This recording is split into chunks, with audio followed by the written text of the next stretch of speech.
Joining me now is Congressman Jerry Nadler, Democrat from New York. Thanks for joining me tonight, Congressman. It's a pleasure.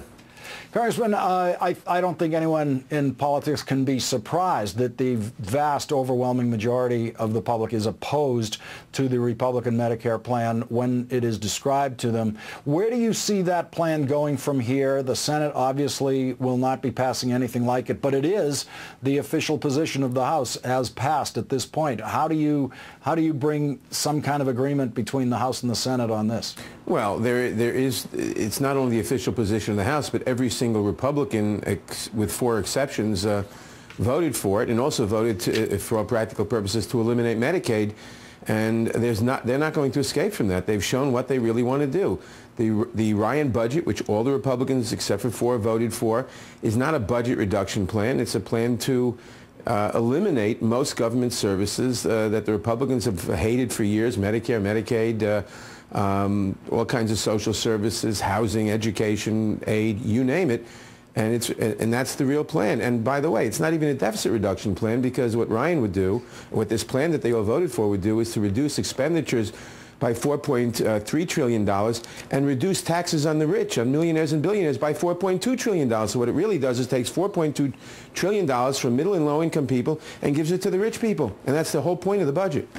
Now, and this is the same group, the same side of the aisle that is saying we're not going to raise the debt ceiling, we don't want to do it, when within the Ryan plan it actually specifically calls for increases in the debt ceiling as it moves forward. Well, it does, and it mandates it. And in fact, what nobody remembers is that during the Bush administration, we raised the debt ceiling 7 times.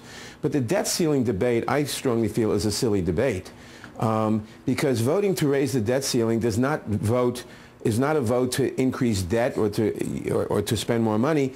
It's a vote to recognize the consequences of decisions taken by Congress and the President a year and 2 and 3 and 4 years ago.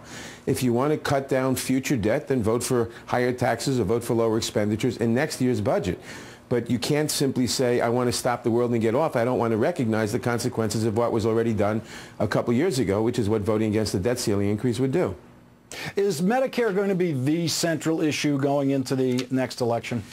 I think Medicare is going to, and Medicaid, by the way, because eliminating Medicaid the way they want to do, 60% of Medicaid pays for long-term care for middle-income people who get older. But eliminating Medicare and Medicaid will be one of the 2 central issues. And the other, which is causing the president's drop in popularity, is still the fact that we have a very anemic recovery. We still don't have nearly enough jobs. And I strongly believe that we should not be talking about deficit reduction now, that the president makes a terrible mistake when he agrees with the Republicans that or seems to agree that that's the #1 issue.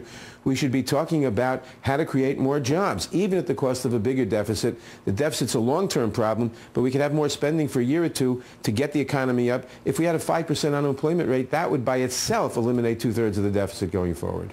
Well, Congressman, your position seems to be supported in today's New York Times poll, which indicates that deficit reduction is only the third priority of most voters, whereas jobs is the #1 priority. Also in that same poll, only 29% indicate that they believe, and that would be virtually pure Republican 29%, believe that the Republican deficit reduction plan will create jobs.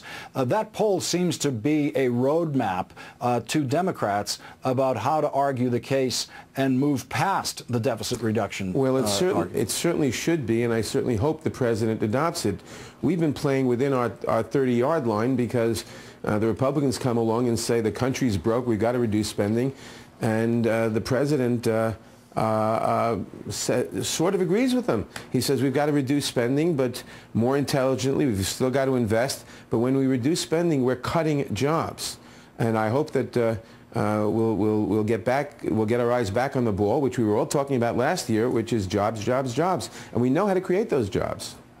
Congressman, the Democrats compromised and the president compromised on the top tax bracket back in December. Now you have very, very powerful polling results showing that the position of raising the top tax bracket has overwhelming support. It even has a majority support of Republicans, a point we made on this program the other night.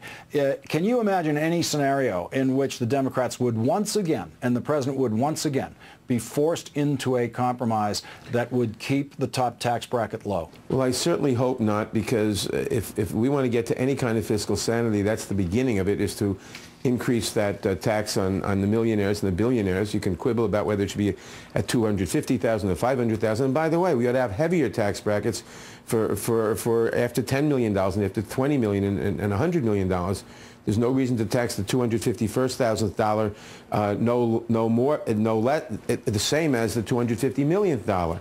And if we want to get the budget back into any kind of semblance of balance, we're going to have to do that. Now, a number of us introduced legislation recently to increase tax brackets so that people making $1 billion a year would pay 47%. Under Ronald Reagan, it was 77%. I don't know why we're satisfied in the 30s.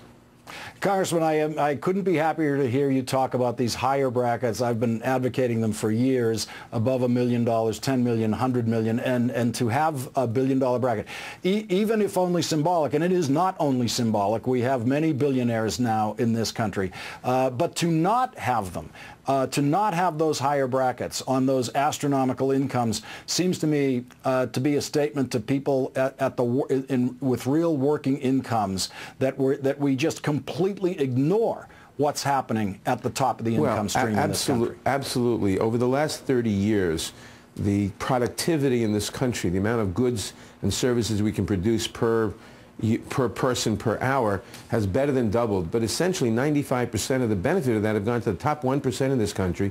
The median wage has hardly increased at all, adjusted for inflation. And that's why you're squeezing the middle class, you're hurting the low income, and the really rich, people making $1 million a year, $10 million a year, are making out like bandits. And we're not taxing them. We're not taxing them nearly adequately, and that's the only way to maintain the services that people want. Even the Republican budget, for instance, would have non-defense discretionary spending go down from 12% of the economy to 2.6%, where it hasn't been since the Coolidge administration. No way to pay for Medicaid and Medicare and Social Security and housing and enabling kids to go to college if you do that kind of thing. Congressman Jerry Nadler of New York, thank you very much for joining us tonight, Congressman. You're quite welcome.